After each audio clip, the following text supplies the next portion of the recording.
Welcome, Educate US listeners. Today, Patrice and I actually, before we hit record, started talking about the changes in higher education. There are some just like high level statistics out there that a lot of people are talking about. One of them being that, roughly 3/4 of colleges will be closed in the next 10 years. Also, NBC did a poll, and about 63% of voters don't have the same level of confidence that they had in higher education degrees previously. Since I think it was since 2013, actually. And I think we're going to continue to see that only decrease and decrease. And the ultimate line is it's not worth it because student debt is so high coming out of college now. Another quick, and then, Patrice was like, well, what are some of the downstream things? And so that got us into a little bit of a complex conversation, but let's slow down, slow the moment down and kind of go back to, yeah, what are your thoughts about the skepticalness of the value of higher education and the fact that, things are changing? I have so many thoughts about this. One, I feel like we were already sort of moving in this direction where I've been seeing in the field more programs, and particularly high schools, understanding that college is not necessarily the end point, the end goal, end game for all students.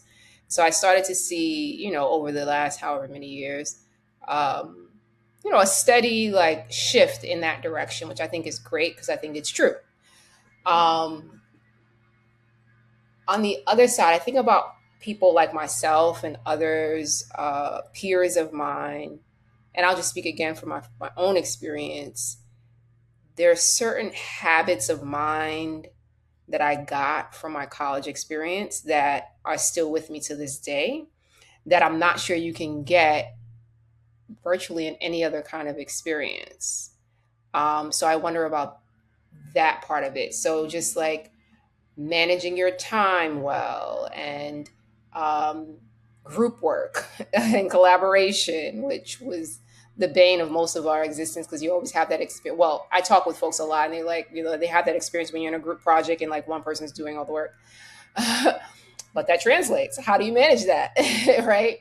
Um, so there's that. There's just the thought exercise of hearing different people's opinions and how to manage thought diversity and things of that nature. So there's a lot of things, and I could go on. There are a lot of different things that I think I valued from my own higher ed experience, but also recognizing that there's a significant debt that can come along with that as well. So I really think it's great in a certain way that students now have other options, and not just that they have other options, that they're not options that are stigmatized. Because I think at one point, at least in my experience, the idea of like going vocational or going any other route except college was sort of like looked down upon. College was like the premier goal, right? And if you're not pursuing that, then it's like, oh well, so I am happy to hear that, in a way, happy to hear this is happening because this means that there won't be that sort of stigma, at least over time. Maybe that stigma will lessen. um, but it's an interesting thought that this could be our reality. It just makes me wonder, like, as you were saying, I think about the downstream effects and what this means for the job market and how job descriptions are crafted. I heard another post that kind of connects to this, but I would love to hear your thoughts before I share that, Stacey. Yeah, yeah, I think you're right. I definitely think we're seeing, you know, let's say a pendulum again, right? Because I do, there was a time, and I remember when I was teaching, right, where there were many vocational schools, and it was quite popular for students to potentially choose a vocational school and go into a trade, right? And it was a viable, meaningful option. And then the pendulum sort of swang again and was like, nope. college is the way, you need that college degree.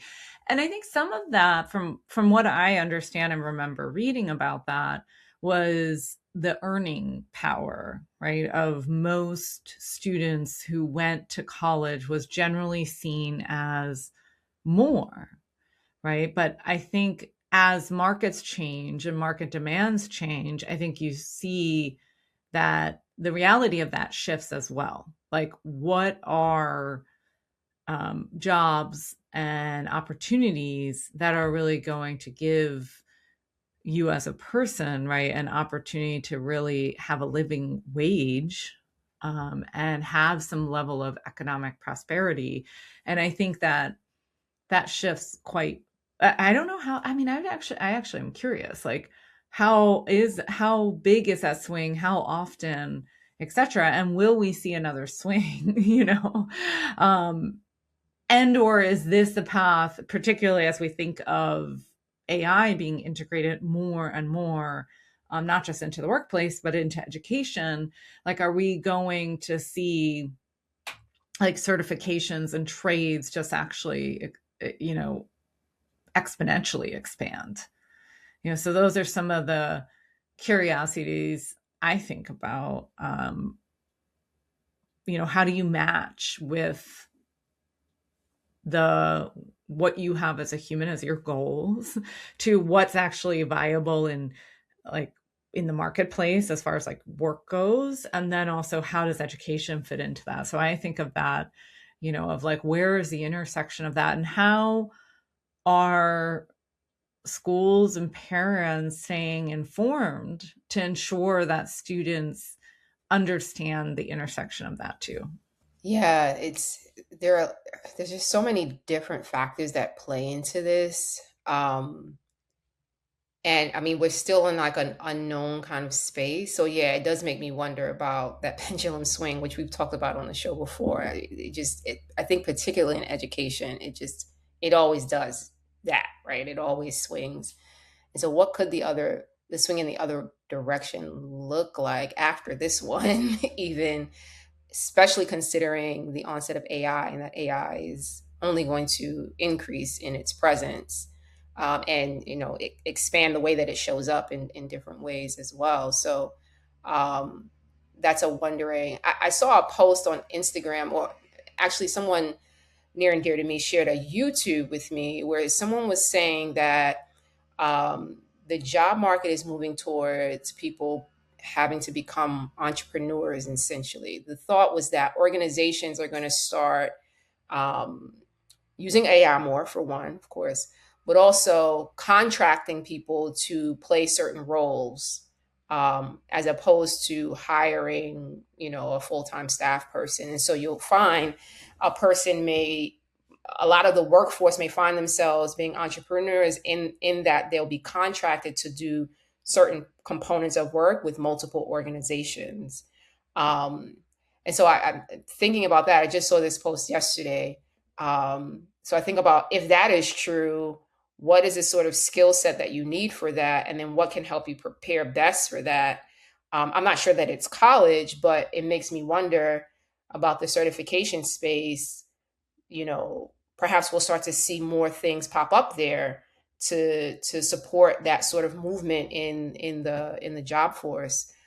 So any what do we call it, edupreneurs out there, or folks who are interested in like training and things like that, I could see a lane where that now becomes a thing, where you're focusing on building folks' skill set to sort of be more flexible and agile in the job market, as opposed to the days of old where you had to go and get a degree, and then you had to intern, and then you had all these like clear steps that you needed to take in order to get into the job of your liking, your desire. Um, so yeah, it makes me wonder now about things like that, like what kind of trainings and certifications might exist that didn't before. Yeah, or even as you were just talking through that, I was thinking back to when a lot of professions really got found their way through apprenticeship. You know, um, you know, hundreds of years ago, right, and 100 years ago, and right, it was that idea of even doctors, right? Yeah, Doctors, lawyers. So teacher. there's something yeah, teachers, right? It's really interesting to think about that question of, yeah, what does happen, like where, and I wonder if it's actually like a pendulum swing, or is it some kind of hybrid version of it, where there is some level of degree and certification, but it kind of happens in like a step format alongside an apprenticeship. Like, I think there's a lot of ways to get interesting and like creative about how do we support this human element of teaching and learning. Because this is the other piece that Mm. starts to get in my mind of like, well, what is yes and, right? How do we think of all those things? And what do we think is uniquely human and really important to preserve? And how do we create structures and systems that support that, not just sort of feed into and maybe that guide the marketplace better than sort of the marketplace dictating to us how we live. Oh my gosh, yeah.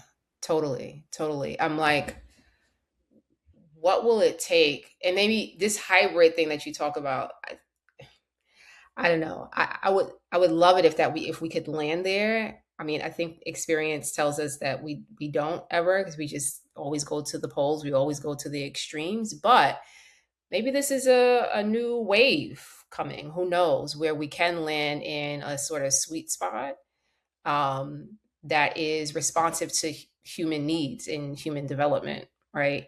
Amidst all these other changes, including technology. Um, I would be excited to see, schools sort of adapt to this.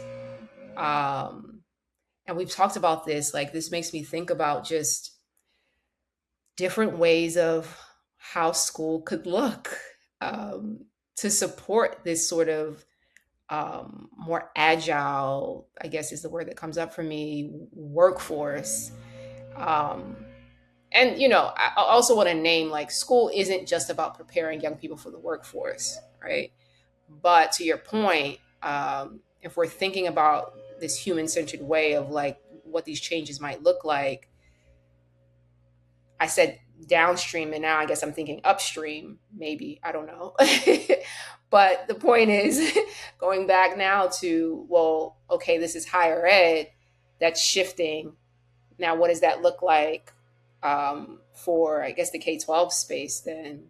But again, like, we've already started to see folks shift in terms of like, we have our college readiness, our college prep schools and spaces, but also letting in space for certifications and vocational trades and things like that. But beyond that, I'm thinking more so of like how school is structured to actually prepare young people for this future space. And I think there's huge opportunity there to really, as we always talk about and definitely talked about in our book, reimagine how schools are structured. Just, and I mean very much like down to like the day, like what is happening in young people's day that is different than, I come in at 8, I go to classes for 3 periods, I have lunch, I go to class for another 3 periods, I go to after school, maybe I go home, right? um, this is definitely calling for something different, right, if this trend actually continues.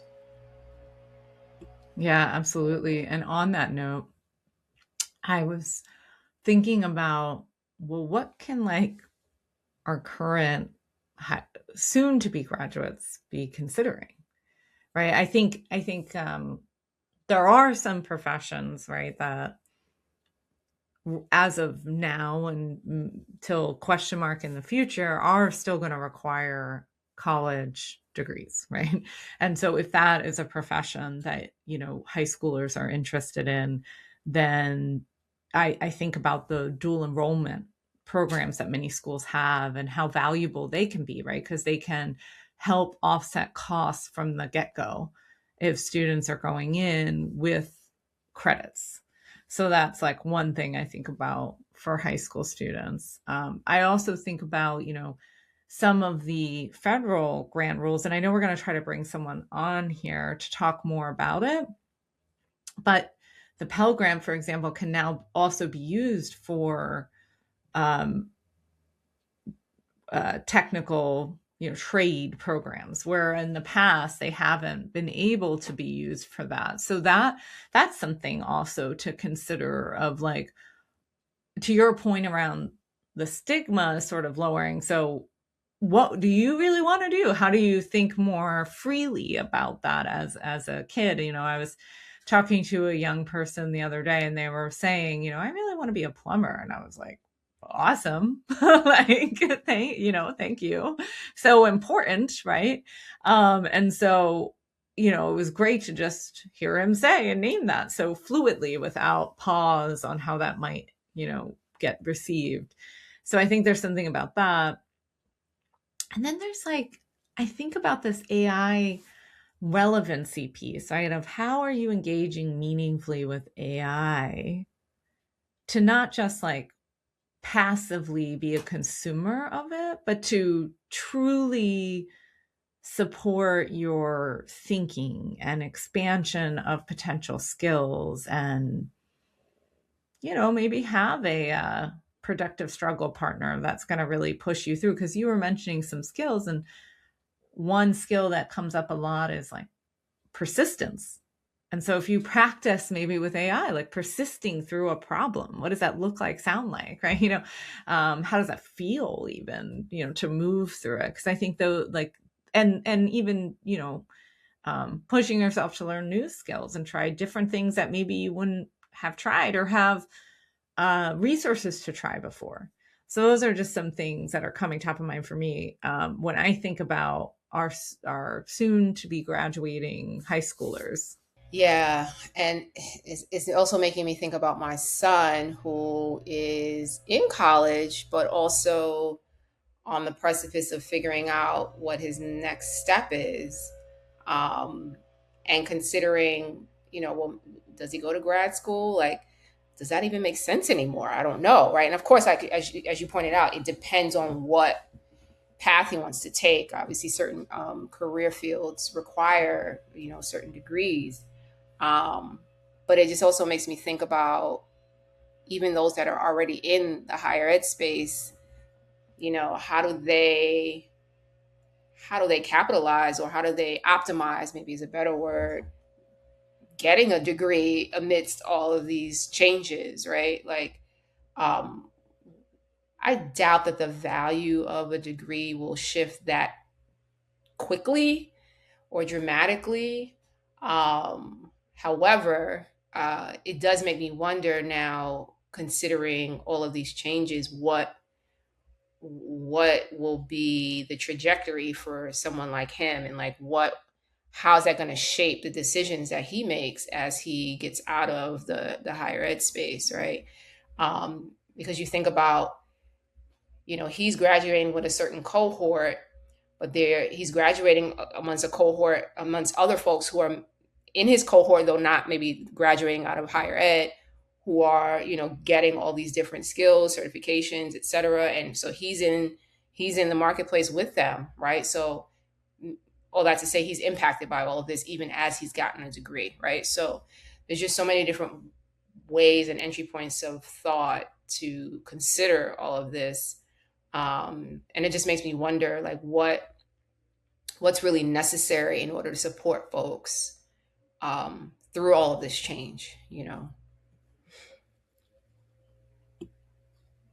Yeah, absolutely. I mean, you're hearing that struggle for so many kids graduating college right now and trying to figure out the path, and some of what used to work isn't working anymore, right? And so what does that mean or look like? And I guess in some ways that might be good, right? In some ways it's disrupting old systems that maybe perpetuated other harms and such, but I don't think anyone really knows what the pathway through is right now. So, well, lots to consider, and we will have some guests coming up to talk a little bit about what are some of the human aspects, right, of education and different ways to consider how we are structuring our days and such, but then also, um, well, we won't hint at those yet. Some further down the road conversations. But anything else, Patrice, you want to share with the listeners before we sign off today? No, I just want to encourage, well, I guess, yes, I would love to encourage our listeners to um, think. I don't want to be so cliche and say think outside of the box, but be open to these changes and learning from them, and maybe even contributing to this wave in whatever ways that you can, right? I think this moment is calling for us to step a little bit outside of our comfort zones. And so hopefully we can do that and make sense of everything together in a way that actually serves us.